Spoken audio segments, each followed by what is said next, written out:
Hello, I am Director Nathan Nguyen of the Office of LBGT Student Services. This presentation is LBGT 101, and this can serve as the first of two steps for the Safe on Campus certification training.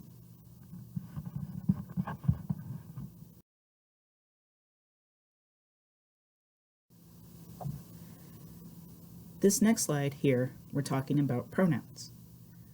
I want you to think and reflect on these questions specifically. Do you introduce yourself with your pronouns in person?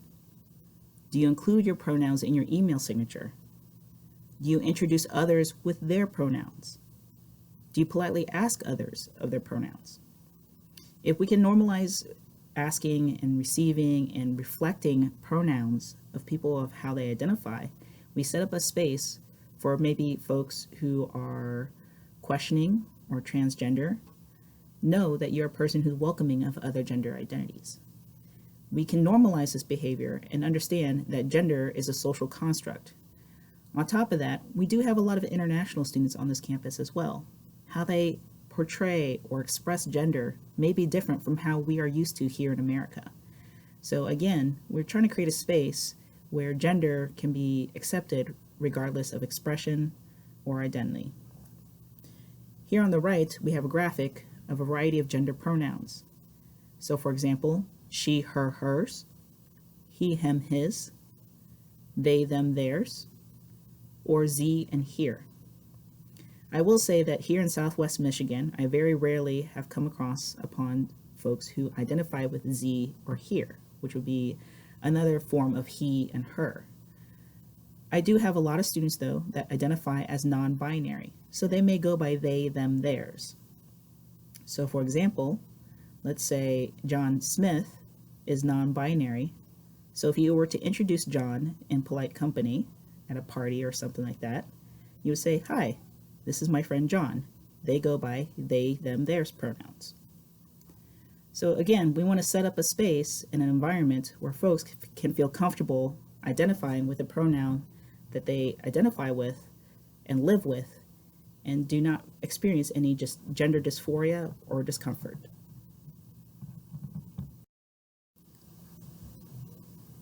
So in doing LBGT 101 or the Safe on Campus certification, these are some guiding assumptions that will lead us through this workshop. So understand that to foster a university climate in which each individual is treated with dignity and respect is based on the assumption that all living, learning, and working environments should be safe and free from discrimination, prejudice, and harassment. The second major point is we are here to educate faculty, staff, and student employees about the needs of lesbian, bisexual, gay, and transgender students and how to serve as a resource for these students. It's based on the assumption that it is possible to adhere to individual moral, ethical, and religious views while also ensuring that students are aware of and have access to necessary resources and support services. This is also based on the assumption that part of the responsibility of faculty, staff, and student employees is to support the university's policy of inclusion and to address prohibited types of discrimination, and that doing so requires knowledge of identity, needs, and resources. In summary, this program is not designed to challenge or change your beliefs or anyone else's.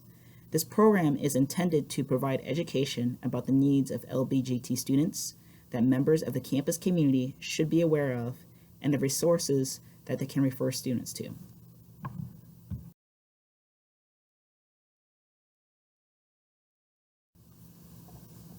In revising the Safe on Campus training, the students and I went back and forth on the term safe space.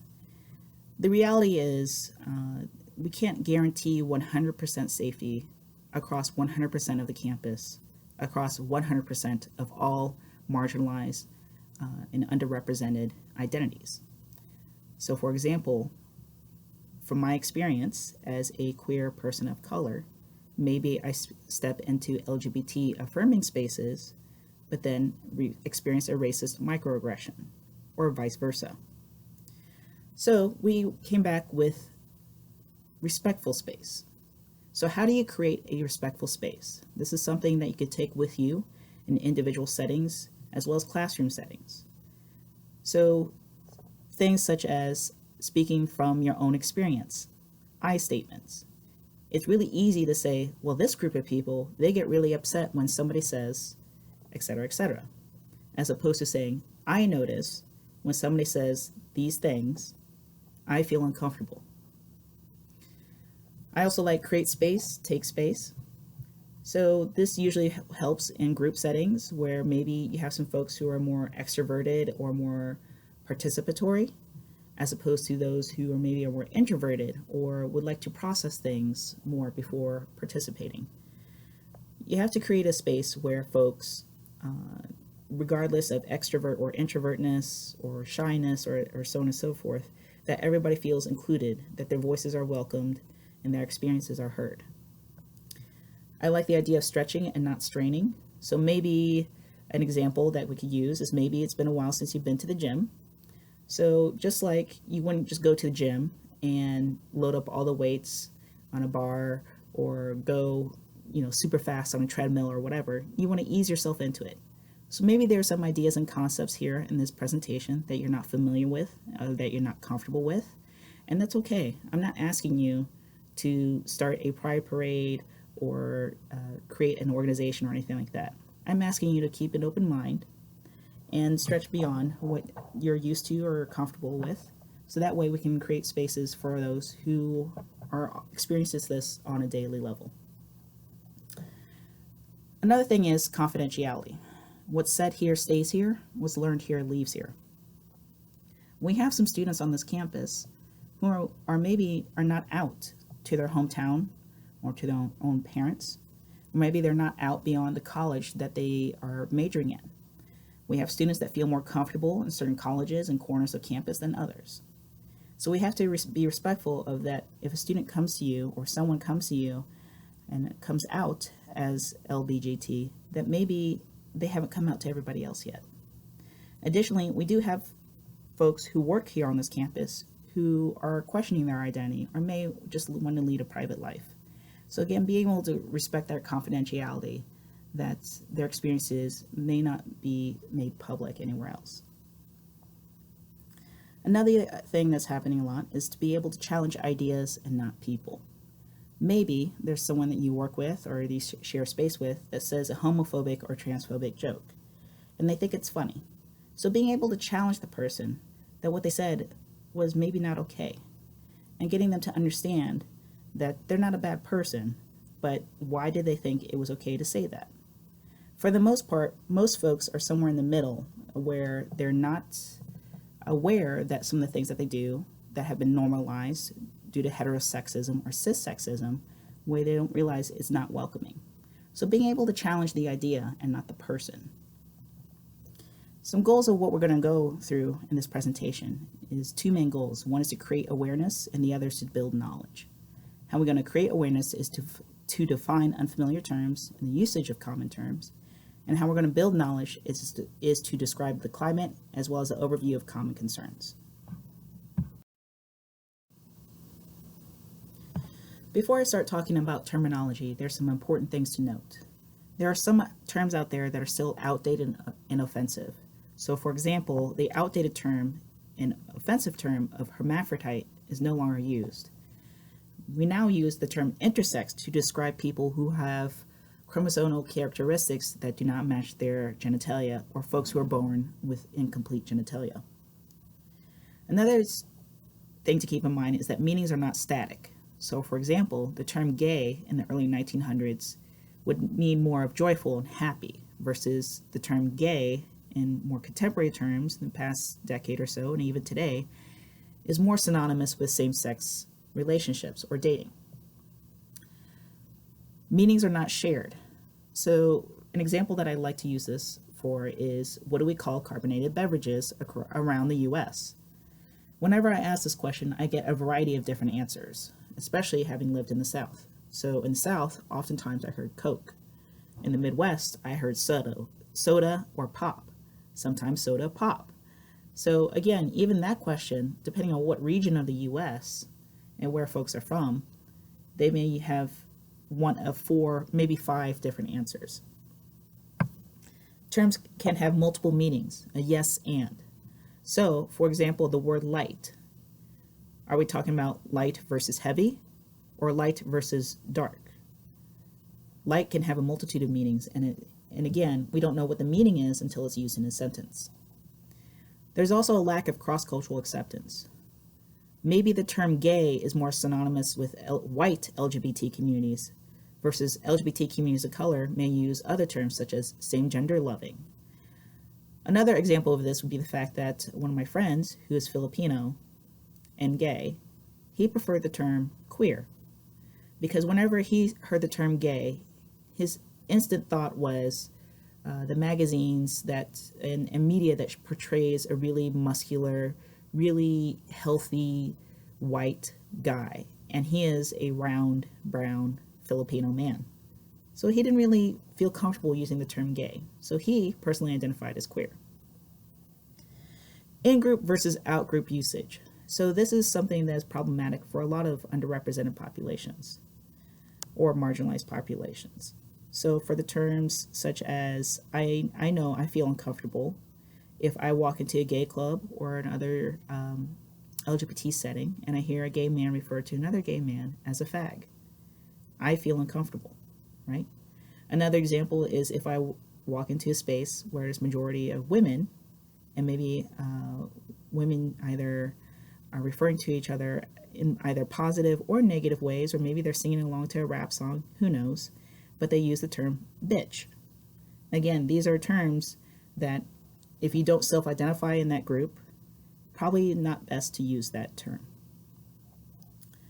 And then respecting terms and pronouns. I mentioned earlier, there are students who may identify as non-binary, but may present either very masculine or very feminine, depending on the day, depending how they feel, depending on what they feel comfortable with. So maybe a person who has the name of Adam, which we consider mostly a masculine name, may identify as she, her, hers. So being able to respect Adam and her pronouns and her identity, so that way Adam knows that she is welcome as who she is, even if she decides to still dress in a masculine way.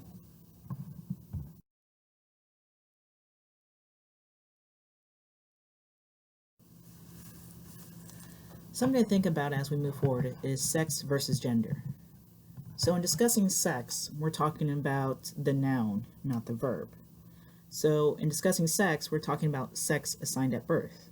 When a child is born and a doctor takes a look at what's there or what's not there, as far as physical genitalia, and assigns a gender. But sex is more than just genitalia. Sex can also include hormones, chromosomes, and secondary sex characteristics, such as the ability to lactate or the ability to grow facial hair. There are some folks who are born intersex. It's estimated about 1 in 2,000 live births, there are children that are born intersex. So intersex people are folks whose sex cannot be classified as clearly male or female, and it could be due to atypical combinations of X and Y chromosomes and sensitivity to certain hormones, or atypical or incomplete formation of genitalia. In the cases of chromosomal or hormonal anomalies, individuals may not be recognized as intersex until later in life when atypical sex development occurs. So for example, someone I knew years ago came out as intersex and they did not know. They were in their 40s at the time. They were assigned female at birth. But during puberty and during adolescence, other girls were developing in certain ways and this person was not. Other girls were getting a menstrual cycle and this person was not. At the time, medical professionals just said, oh, well, you're just a late bloomer. Some folks may have abnormal cycles, etc. It wasn't until this person was an adult, well into their late 30s and early 40s, they got some blood work done, and the medical professionals realized that this person had XY chromosomes. So to follow up, he has transitioned and is now living as male. Turns out he had external female genitalia at the time, but did not have complete internal genitalia. Other things to think about. So sex is more the biological. Gender is more social and cultural. So there's gender, and then there's gender binary. This Western concept that you must be one gender or the other, or that there are only two genders in our community or society. But if you look beyond history and beyond Western civilization, in even other countries, there are other cultures, countries, and societies and communities that have celebrated more than two genders. For example, Native Americans may identify with two spirits. So somebody who's maybe assigned male at birth but wears the women's clothes and takes on the women's roles in the community may be considered two spirit. In the countryside of Albania, women who are virgins and who dress in a masculine way are considered equals to men. In India, there's a third gender called Hydra. So again, there are other examples of gender that are beyond just male and female. And then there's gender roles.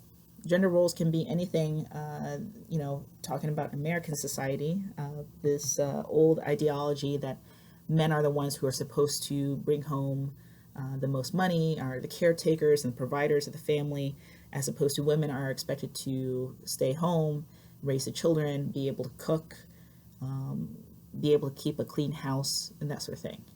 But lately, gender roles are changing, right? Even how gender is expressed. Nowadays, women are also working. Maybe sometimes men are staying home and being the stay-at-home dads. Maybe there are women who are working as mechanics and men who are working as nurses. Again, gender roles are fluid and changing depending on the times and what's happening in the society or in the community. Over here in the bottom right corner, I have a screen capture from somebody's Twitter where somebody said, "Gender reveal parties are actual genital reveal parties." Just think about how creepy that is. And this is, I captured this screen image just to, again, get folks thinking about, what are we saying of sex versus what are we saying of gender, and how we kind of institute, this culture kind of institutes, who has to portray or express themselves in a certain way, and how restricting that is for people.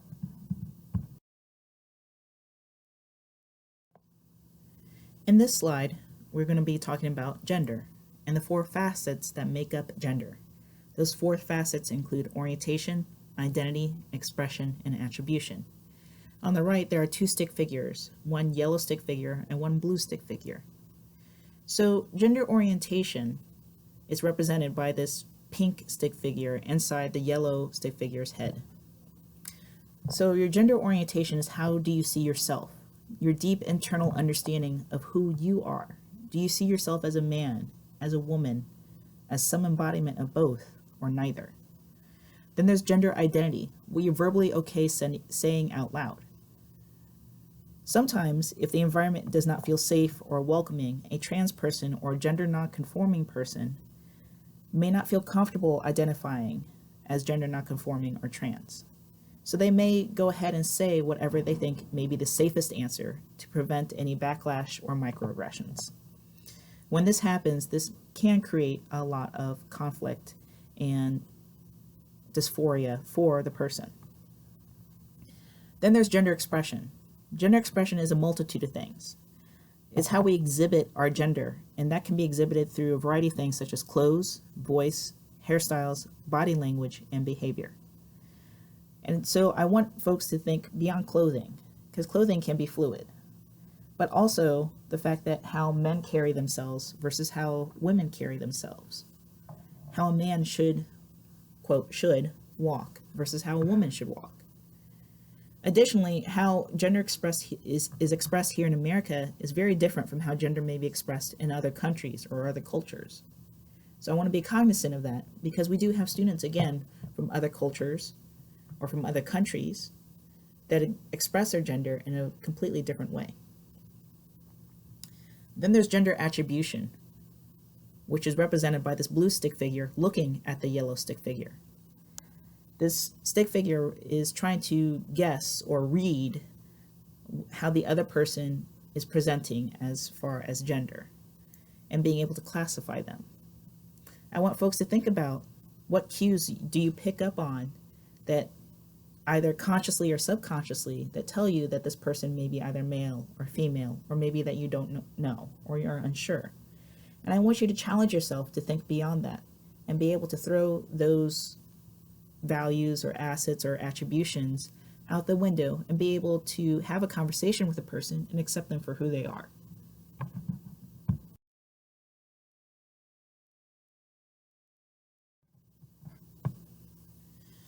So some terms associated with gender.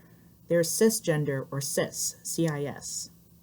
Cisgender refers to individuals who exhibit attitudes, feelings, appearance, and behaviors that are compatible with cultural expectations associated with their sex assigned at birth. So for example, someone who may be assigned male at birth, identifies as male, and expresses himself in a masculine way may identify as a cis man. Conversely, someone who is assigned female at birth, identifies as a female or woman, and expresses herself in a feminine way is a cis woman. The opposite of that, transgender or trans, is basically someone who may be assigned one gender but identifies as a different gender. So for example, someone who is assigned female at birth but identifies as male would be a transgender male. Or somebody who's assigned male at birth but identifies as female may identify as a transgender woman or transgender female. Another term that is out there may be transsexual. Personally, I don't use the term transsexual that often because whenever I hear the term transsexual, I think of something more entertainment-like, such as the Rocky Horror Picture Show. Other things transsexual may be associated with genitalia surgery, otherwise known as bottom surgery. So unless a person self-identifies as transsexual, I personally don't feel comfortable using the term transsexual. I personally prefer the term trans because I see trans can be used as an umbrella term for anybody who does not fall within a cisgender identity. There's also questioning. College is a great time to be away from environments that you're used to or comfortable with or just are, stayed in a normal routine. So we do have students who may be questioning their gender identity or their gender expression. And when we create a space and environment for those folks to express that gender or to experiment or to question their gender identity, we give them a way to express their gender and create their own gender identity or their own identity development in a health and safe way. Then there are folks who are agender. So if you were to imagine a line drawn on a piece of paper and one end of the line says male and the other end of the line says female, maybe an agender person does not want to be on that piece of paper or does not want to be on that line. And an agender person may not identify with either gender or may identify with both genders. Again, this is different for each individual. On the right, there's a graphic here where there's a male stick figure and a female stick figure, and they're in very binary colors where the male stick figure on the left is in blue and the female stick figure is on the right with a skirt on the right. And above it says gender is less like this, kind of reinforcing that there's this massive gap between male and female.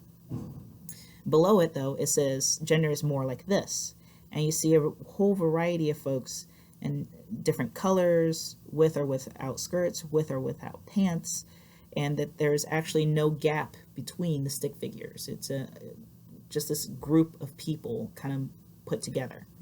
So again, gender does not have to be one or the other. It can be a mix, it can be a gradient, however you want to see it.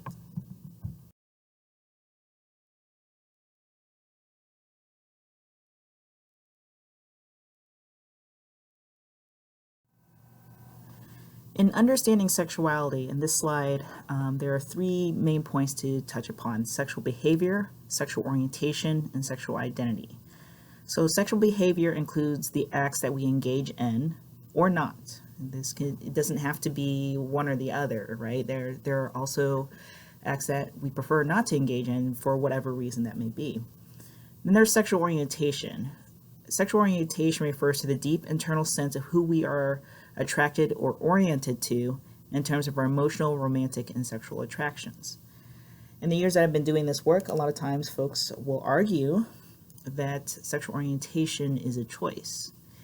I'd like to remind you, if you see someone that you're attracted to, you very much have innate responses, such as your pupils dilate, your heart races, your palms get sweaty, you get the butterfly feeling in your stomach, etc. So those are involuntary responses that your body has when you see someone that you're attracted to. You do not have a choice of how your body responds to that. However, you do have the choice of whether or not you go up to the person and introduce yourself or start a conversation or, decide to ask them out for whatever reason. And then there's sexual identity. Sexual identity can refer to the terms that you use to self-identify. So I personally self-identify as queer. This goes back to the sense of the fact that I don't identify with a gender binary. I identify as a transgender male, but I am still attracted to women. Remember, sexual orientation and gender identity are not related to each other. Just because you have one does not cause the other. There is no correlation or causation of sexual orientation to gender identity. So over to the side here in this slide, we have this Venn diagram of 3 circles that are not quite overlapping with each other, but they are overlapping in the middle. So those 3 circles, each circle is labeled, one is labeled sexual behavior, another is labeled sexual orientation, and another is labeled sexual identity. And I put this up to explain that your sexual orientation doesn't always align with behavior. Just as your behavior may not always align with identity, and it goes around.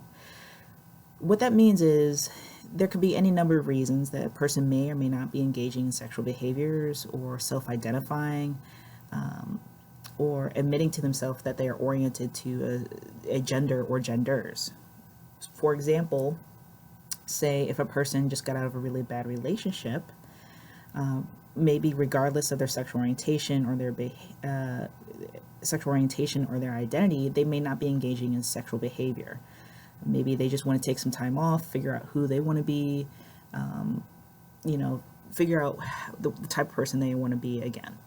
Another example could be, say a person may identify as gay, may be oriented towards same-sex behaviors, but not engaging in same sexual behavior because for fear of losing their job, losing their family, or losing their home. Conversely, there are some folks who are engaging in same-sex sexual behavior who don't identify as gay or queer or lesbian, and that could be for any number of reasons. Maybe they're trading sex for protection, maybe they're experimenting, it could be any number of reasons. At the bottom, there's a triangle, and at each point of the triangle, there's different labels. One label is attraction, another is stability, another is intelligence. I put this up to kind of reiterate that just because a person is attracted to a gender or genders doesn't mean that they're attracted to everyone who identifies as that gender. So, for example, I am attracted to women. I know I'm attracted to women. However, I have certain requirements or certain criteria that I prefer as far as a woman that I would find actually attractive. So maybe their intelligence level, maybe their physical attraction, and maybe their reliability or their stability or the perception of that, they have their life together in some way, So that's just a simple way for me to explain that just because I'm attracted to women doesn't mean I'm attracted to every single woman that I encounter or happens to walk by me.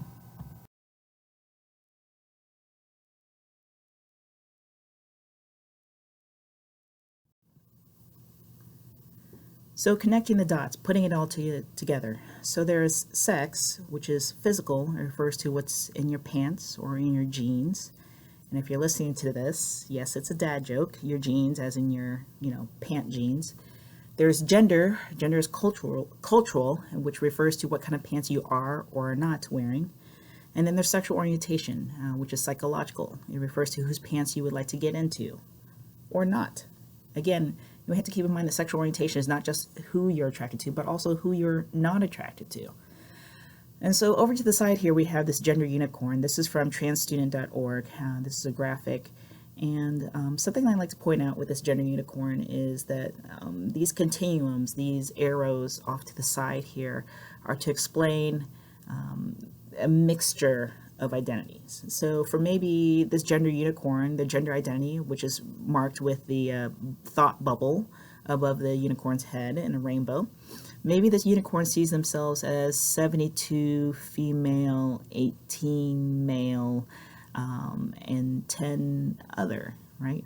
Their gender expression, which is marked with the green dots on the outside, is again, not only the clothes that they wear, but how they present themselves, or what.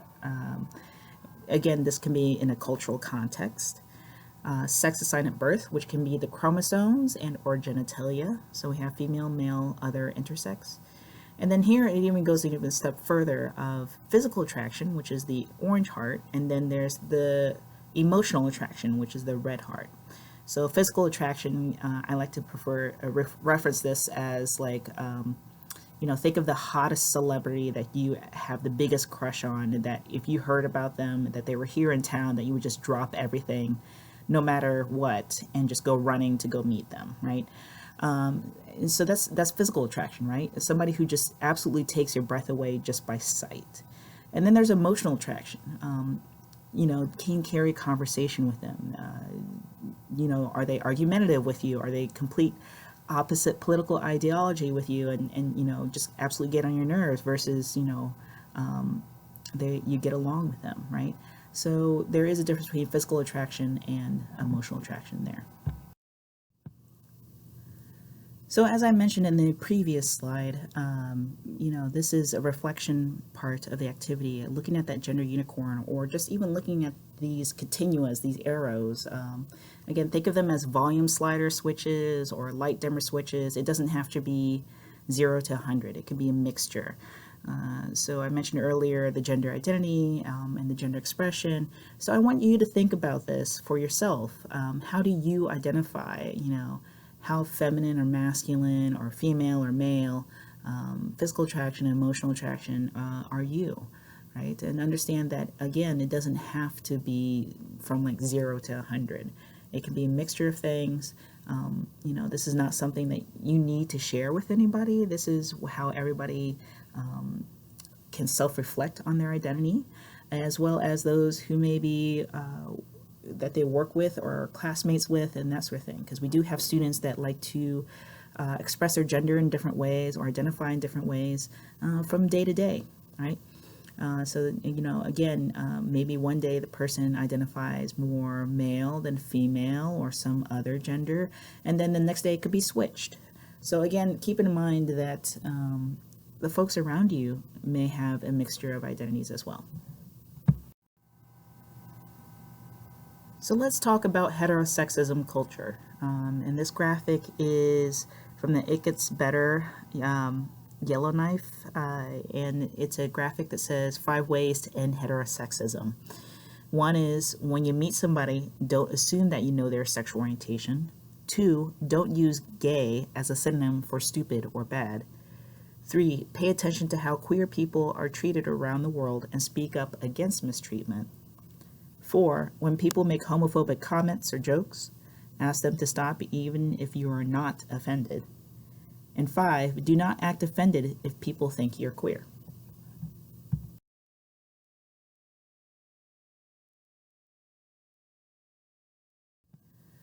So what is heterosexism?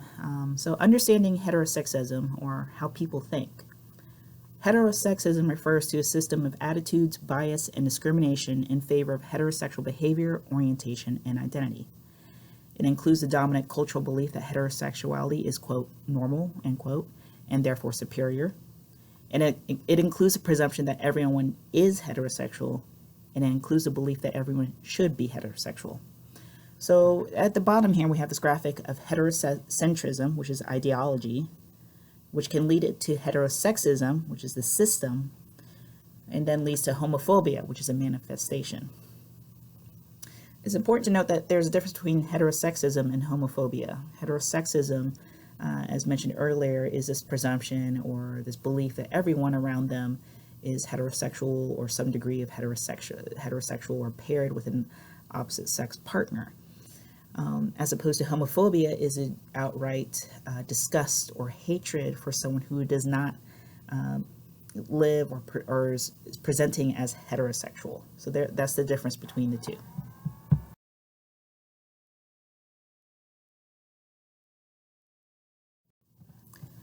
So this next activity is a reflection activity, and there's going to be basically a large scale of examples of statements that can be overtly heterosexist all the way to and very inclusive of LGBT people. And so on this slide, I have examples of starting from the most overt, hateful kind of comments to the most inclusive. So overt heterosexism, an example of that could be a quote that some folks have said is, heterosexuality is a superior sexuality. Subconscious heterosexism, maybe somebody saying, I'm not homophobic, I have gay or lesbian or bi friends. Justification, if only LGBTQ people could look or act a certain way. Again, this kind of leads to the premise that in order to not be ostracized or bullied or harassed, that they have to look or present more heterosexual or cisgender. Denial. I don't mind if you're gay, lesbian, or bi, just don't flaunt it. So that's another way of denying someone's identity. A straight savior complex, I will help the LGBT community, but only if I'm recognized for it. This happens a lot, particularly among allies, where for whatever reason they think that just by not being a jerk to someone or just being welcoming to someone that they are entitled to some sort of certificate or pat on the back or reward cookie of some sort. Aware, quote unquote, aware justification. If we can't use gay in a derogatory way, then they shouldn't either. Again, this kind of goes back to the in-group versus out-group usage. Understanding that gay, in a derogatory sense, in the tone it's used, is often coming from someone who's heterosexual as opposed to someone who is same gender loving or homosexual or gay or lesbian or bi. And this, it goes back to, this is problematic, and if you don't feel comfortable saying it as an out group person, it's probably not a good idea to say it as an in-group situation either. Awareness. My experiences as a straight person is drastically different than an LGBT person. So this is, again, acknowledging that, besides any other mitigating factors of identity, that your experience as a heterosexual person is going to be markedly different than that of from a gay, lesbian, or bi person, or a trans person for that matter. What those differences are. So that goes to awareness. There's allyship, saying something along the lines of systemic heterosexism is very real and needs to be ended. Like, what are you doing to help end heterosexism? How are you bringing more awareness or standing in solidarity with your friends or coworkers or classmates? Advocate. I am not LGBTQ, but I can use my voice to speak up for others who are.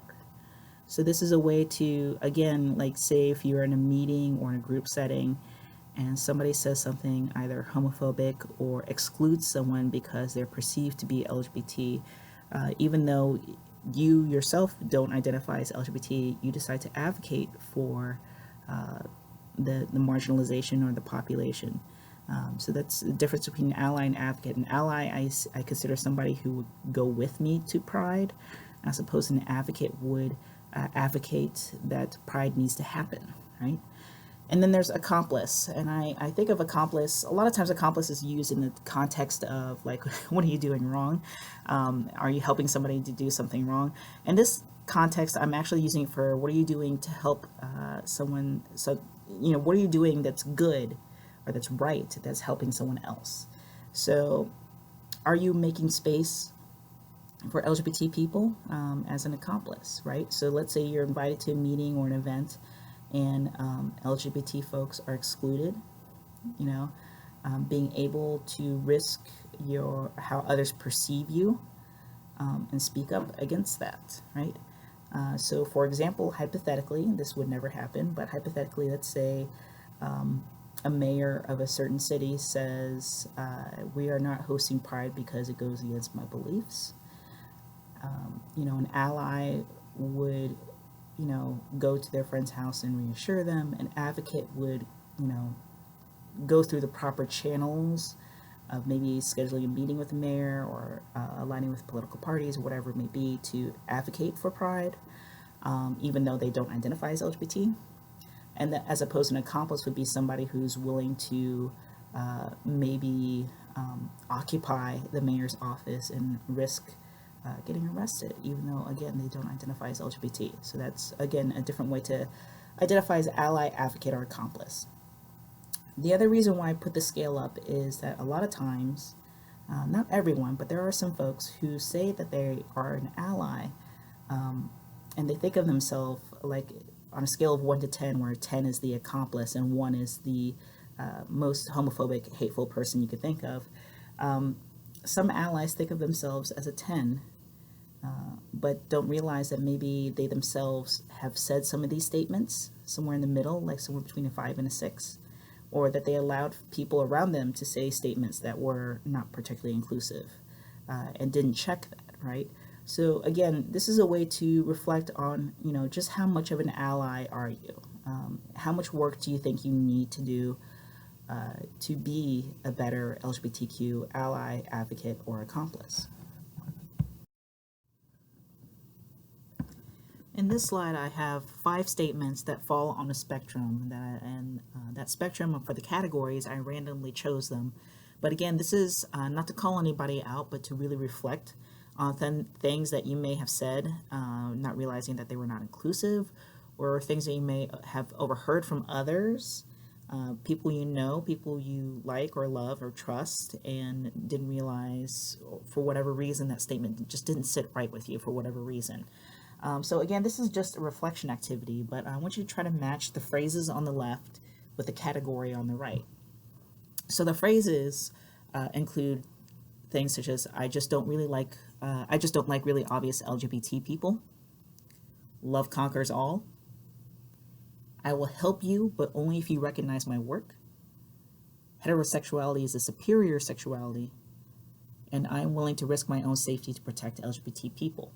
So with those 5 statements, try to match them with these categories if you think they are justification, straight savior, awareness, accomplice, or overt heterosexism. And I'll talk about the answers in the next slide.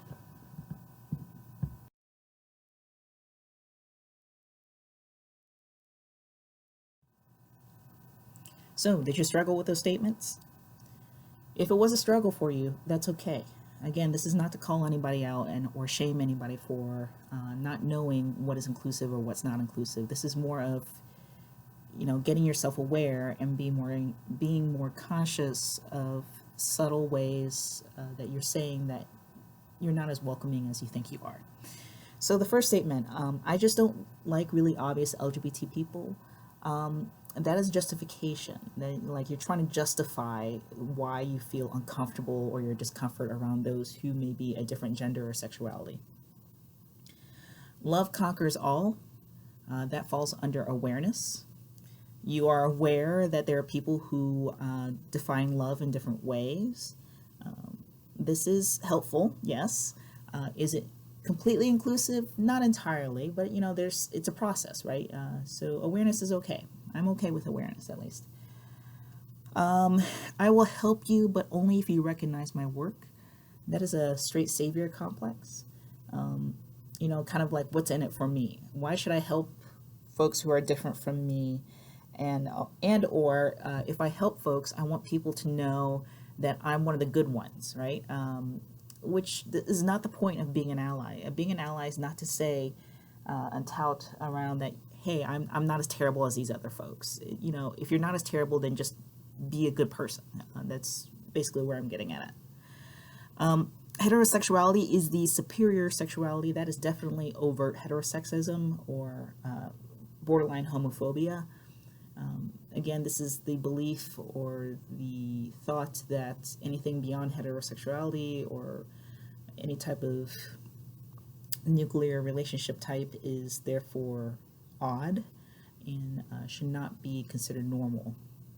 And I will make space for LGBT people. This is an advocate. This is somebody who is willing to put themselves out there, even though they don't identify as an LGBT person.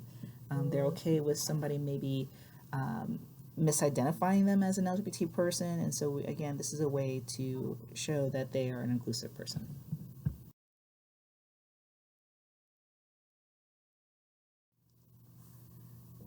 So putting all these statements with the answers, if we kept it in the same order, this is just some statements that are used as examples, and as noticed earlier in the other slides, there was only 5 statements. Here there's 10, so it's broadened the spectrum a little bit. So not only do you have the answer key at the top right there, as far as the first statement saying there's only human sexuality is about like ranked as a 6. So it's not, super homophobic, but it's not very inclusive. That's, right there in the middle of the scale. That's kind of where it ranks. So going in order, the next one would be I will make space for LGBT people. That's more along the lines of an advocate. I don't see sexuality, again, not incredibly inclusive. And the reason for that mainly being that it just kind of erases or flattens the challenges that sexual minorities have to go through, or gender minorities have to go through. Love conquers all. This is along the same lines of, there's some awareness and that there are LGBT folks that go through issues, but again, still don't face inclusion. And so kind of a simple silver bullet answer, which is not an answer, is love conquers all. Another statement, I just don't like the really obvious LGBT people. That is pretty homophobic. Again, this is kind of the belief that if they're LGBT, that they should try to blend in with everybody else so that way they won't be harassed or persecuted. Yes, my life has had some challenges, but it is not as hard as if I had challenges and also if I was LGBT. That is acknowledging an allyship and knowing that being LGBT adds another layer of complexity and layer for possible discrimination, harassment, and being othered. I will put my safety, health, and freedom on the line to fight for LGBT people. I will let them lead and not try to be at the center. That is definitely an accomplice. Somebody who's willing to put themselves in harm's way or risk how people perceive them or their job or whatever it may be. I'm not homophobic, but ... that is definitely closer to homophobia. You may hear this statement for some folks who are saying I'm not racist, but, and then they somehow say an overgeneralizing or very broad statement about a population. Again, this is saying that, well, if one person's like this, then all of them are like this. That's not true at all. And the last statement here is, I will help you, but only if you recognize my work. That is definitely kind of middle of the line, like a straight savior complex, like, look at me, I have a badge saying I'm not a terrible person.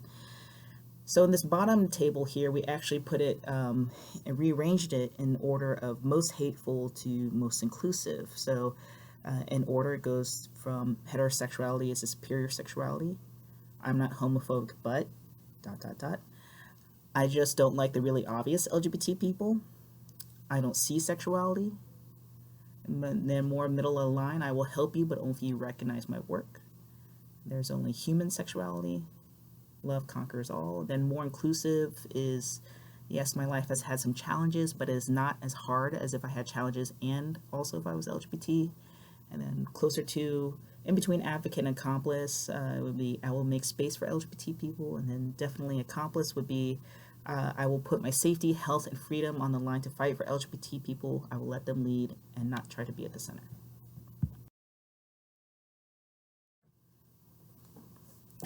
So in talking about how to be an ally versus an advocate and accomplice, I want to acknowledge that to be an advocate, to speak out when somebody's saying something that is not very inclusive or you think is segregating others, it's really hard. It's a lot of hard work.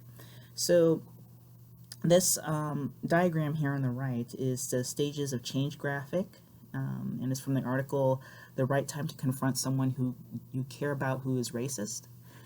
And this is a way to kind of understand that it's a continuous process. It's not enough to just say one thing. But I don't want to say that in the sense to discourage anybody from speaking out. right? It has to be this not only a continuous process, but a process that needs to be reinforced by several people, right? So at the top, we have a pre-contemplation, no intention of changing behavior. So say somebody says something, racist, sexist, homophobic, or whatever, and you're like, I'm just not going to deal with it, right? The next step would be contemplation, that you're aware that a problem exists, but you just decide not to take any action whatsoever. The next step will be preparation. So there's maybe you start thinking about some sort of intent upon taking action. So say you know that somebody is coming to Thanksgiving dinner and it's a person you always disagree with, and politically or whatever have you, and you're like, okay, if they start bringing up this topic, I'm going to maybe change the subject or ask them about something else, right? Action, where, taking that same Thanksgiving Day example, that person comes over and they're going to say something, and then you push right back by saying, you actively modify that by saying something like, I'm not comfortable with this discussion, or here in this home we welcome everyone. So something that basically tells that person that whatever they're saying is not welcome in that space. Maintenance, so being able to sustain change and new behavior, and which replaces old behavior. So it's not enough that you see this person once or whatever. Any and every time that they say something that you disagree with, to be able to reinforce that, hey, I don't agree with that statement, or I don't, this is something that I disagree with, whatever it may be. So again, continually reinforcing boundaries, so to speak, and reinforcing that these actions or these behaviors are not encouraged. And then, of course, there's relapse, where folks may fall back into their old patterns of behavior, and that could be either you or someone else, right? So maybe that person says homophobic, racist, or sexist, or transphobic thing, and you're just tired. You had a long day, or you're just like, I don't want to deal with this person, whatever it may be, it's problematic, or this person should know better, right, about not saying these things, but they continue to say these things, right? So it's still a process, and it's not always going to be linear. It's going to be cyclical, and it's going to be hard. So, and I put this also for yourself as a reflection. So maybe you didn't realize that you did something that was problematic, and or you didn't realize that the person's, that you work with, or that you're close friends with, or a family member with, is saying things that are problematic. Or you do realize that they were problematic, but just don't know how to address that. So again, understanding that it's a process, and understanding what you yourself are willing to put into it, as well as how much emotional energy you may have to put into it as well. And with that said, you have finally reached the last slide of this presentation. Congratulations, you finished part 1 of 2 of Safe on Campus certification. To receive your placard, you must complete both parts of Safe on Campus. So you must attend the other parts of Safe on Campus, engage in discussion and activities and that sort of thing. So if there's any questions or any concerns, you can find more information on our website, wmich.edu/lbgt/programs/safe on campus, or you could just look up wmich.edu, and that is our website altogether. So hope to see you on the next Safe on Campus.